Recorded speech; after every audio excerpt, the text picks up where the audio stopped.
Do you remember those old choose-your-own-adventure books you read as a child? Throw them into a video game with a pirate fox, Groundhog Day, and fairy tales, and you've got something close to Story's The Path of Destinies. The game sells for $14.99 and releases to the PS4 and various PC distributors including Steam, GOG, and the Humble Store on April 12, 2016. But before I begin this review, this key was obtained from evolve.pr for review purposes, but won't change my opinion of the game in the end. Let's start with the main focus of the game in my opinion, the story. You play as Renardo, an ex-pirate fox who's just trying to live out the rest of his days in peace. He's living off what he made, and any rumors of him working at a pizzeria is just rumor-mongering nonsense. Now basically, he made a couple of promises to his late mother that he feels bound to, such as don't get yourself killed. Reasonable life advice. But those promises get him involved in the latest conflict that threatens the world, because a pirate's work is never done. See, there's this once righteous king who has seemingly turned to the dark side, doing ancient rituals and attacking the inhabitants of the world with his flock of raven knights. Renardo ends up helping the rebellion, and is now dragged into the middle of a deadly civil war that could decimate the land. His past intertwines in this conflict, as his old friend Lupino and the king's adopted daughter Zenobia get involved, and now Renardo has to step up to be another hero of legend. Or at least try to. The game is a choose-your-own-adventure type story with multiple branching paths, such as choosing whether to save your friend from deadly ravens, or going after a weapon of legend that can fight the Empire off. There's 5 chapters for each large run, although there's chapters you won't play in each run depending on your choices. And like those choose-your-own-adventure books, runs can end abruptly with the wrong choices. And that leads to Story's unique angle. The story.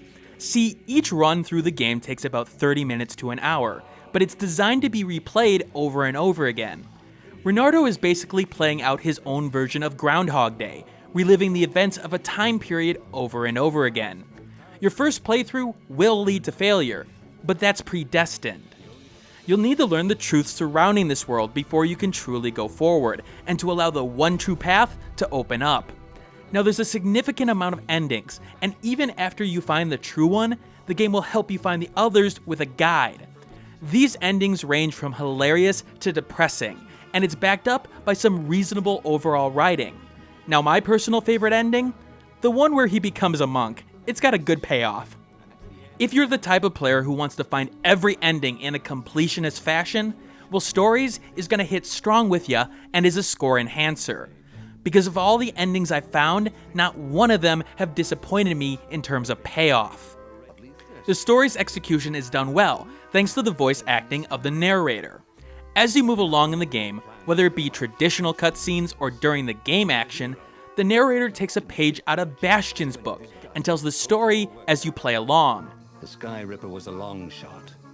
He'd have to devote himself to it. No side journeys, no rescuing old friends. That was against his nature. Could he stick with it? Now, I love this presentation style, and I was surprised by the game's depth in terms of its writing. Even when going down the same path in a different branch, the story told was different enough the next time around. It makes the choices you made a key part of the narrator's dialogue, so it makes you feel like every choice you made really matters. In addition, the narrator does make some reasonable references, and while he never hits the same level as Bastion's narrator does in terms of charm, he does come in a nice second. It's at that sweet spot in terms of story presentation, available for all walks of life, from the youngins to the old veterans of the game of life, aka old people. Granted, those looking for a lot of story complexity here aren't going to get it. It's designed to be very similar to a fairy tale. Straightforward characters, straightforward plot, and straightforward execution, with a twist here and there. So the storytelling works, and it's pretty excellent. And it needs to be. That's because it has to make up for the gameplay somewhat. Because while this is an action RPG with adventure elements, it's a bit too standard for those looking for something exciting or new in the genre. When running to an area, you'll be surrounded by barriers as enemies spawn. Now Renardo, being a swashbuckling master, can slice and dice them with his sword. He's obviously a master of fencing as well, as he can counter with the best of them. He can also grab enemies and throw them in a direction, which never got old when fighting on a bridge, just hurling ravens over and over to their deaths. Which, yes, the game does joke about the fact that they're ravens. Shouldn't they be able to fly? He can also use stamina to dash across the field, and eventually he unlocks a hook which can drag enemies over to him a la Scorpion. Get over here! Control-wise, this game is designed for a controller. It's a lot easier to move around with the control sticks, as moving around by holding down the right mouse button, it just felt off. It's not like the mouse and keyboard controls aren't usable, but the key placement is awkward with buttons like Alt used, and there's no bindable keys. In short, go controller on this one, because you'll be happy that you did. As you progress in the game, you will find ores and elementals to create different swords, which have different abilities that can be used by spending energy. They are really for crowd control when things get really messy, but honestly, they aren't really needed. You also get experience and can level up your health as well as skills, and while they can make combat easier, in the end, they also aren't really needed. Now don't get me wrong, they add more than just health buffs and whatever, and I really do appreciate that, but some of the skills just made things a little bit too easy, which is a problem, especially for this game. The combat is way too easy, and a lot of that has to do with the counter system. See, in order to counter an enemy, all you have to do is flick the control stick towards the direction they are attacking from and hit the attack button. And if they aren't 99% finished with their attack animation, you'll automatically counter them.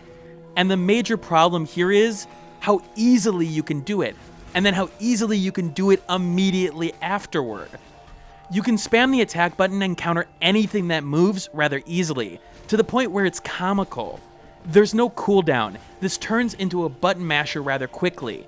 While yes, you do get extra combo points for doing it in a timely, rhythmic manner, button mashing will get you through every fight, and it works on pretty much every enemy. The only exception is the exploding enemies, and in that case, you just have to avoid attacking the same enemy for a second time. It's not that hard.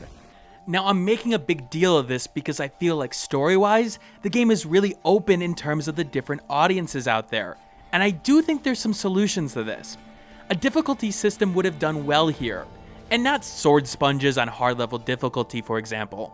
I'm talking about adjusting the time period in which you can counter at a harder difficulty, because I really do think that's the major factor that holds back combat.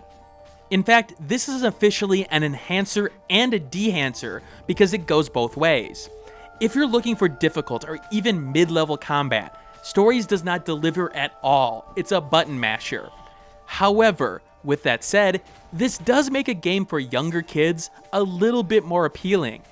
I can see a kid who may not be skilled playing through this game and loving it thanks to easy and button mashing combat.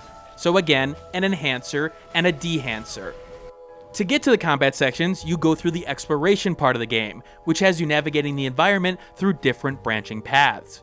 Now there's enough alternate paths via doors that can only be unlocked by different swords and etc. that even running through the same map for the third or fourth time can still be a little bit fun to explore. Granted, by that time, you're wanting to speedrun the map to get to the next story segment, and that does eventually run out in terms of fun. There's some traps you'll have to deal with along the way, but they are as basic as they come. I mean, I love fireballs and whatnot, but honestly, this trap was just rather boring.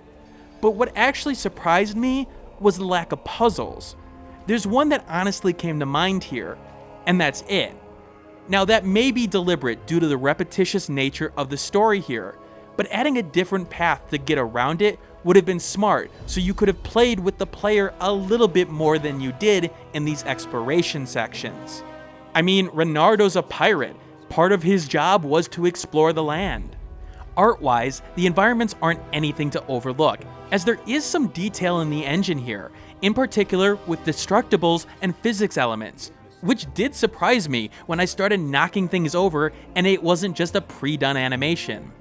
Now the art isn't the main star here, as at times you can see clipping into the environment of textures and whatnot, but it does the job in presenting a world to play in and keeping it varied over time.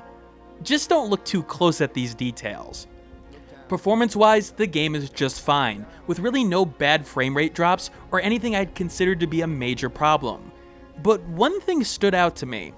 The first time you load up the gameplay sections, it takes a while. A significant while. Now once it's done that, it never does it again in terms of that play session. But if you start up the game again, you'll run into the same problem. It really needs some improvement there. What carries Stories The Path of Destinies in the end is its charm. The game feels like a fairy tale told in an alternate presentation with light gameplay mechanics to keep the player active while it gets to the next part of the story. It's no Bastion, as the gameplay is way too light, but its choose-your-own-adventure elements do hold their own, and frankly, it just has a whimsy about its storytelling. Stories The Path of Destinies ends up with an 80 on my scoring scale, meaning it just squeaks by as a solid buy, but if you're hurting for money, then you can pass on it for now. Now again, you need to take into account the enhancers, in particular with this game, as I feel like it's going to hit a very big niche in terms of the lack of action in the market, plus the emphasis on storytelling. It's the type of game that's really going to be telling in its scoring systems on what emphasis is given to story, what emphasis is given to gameplay, so on and so forth. Stories does feel like a good breath of fresh air in storytelling, as it kept the concept simple and yet added small bits of complexity to it along the way. I think if it just added a bit more complexity to combat, something for the middle and high level difficulty crowd to really enjoy, the game would have a much larger audience. And hell, as always, get more than one opinion on this game, because while I try to be objective as possible, a review is a personal experience with the game in the end. I'll link to a few in the description below when they become available. Anyway, thanks for watching, and please leave any questions or feedback below, and I'll see ya later. Thanks for watching. Like the video, share it with a friend, and subscribe if you want more content like this. In the description below, you'll find the Steam review accompanying this vid, along with social media that you can follow me on, Twitter, Google+, and Facebook groups. And if you want to support the channel, click that Patreon on the left of the screen. And remember, keep on gaming.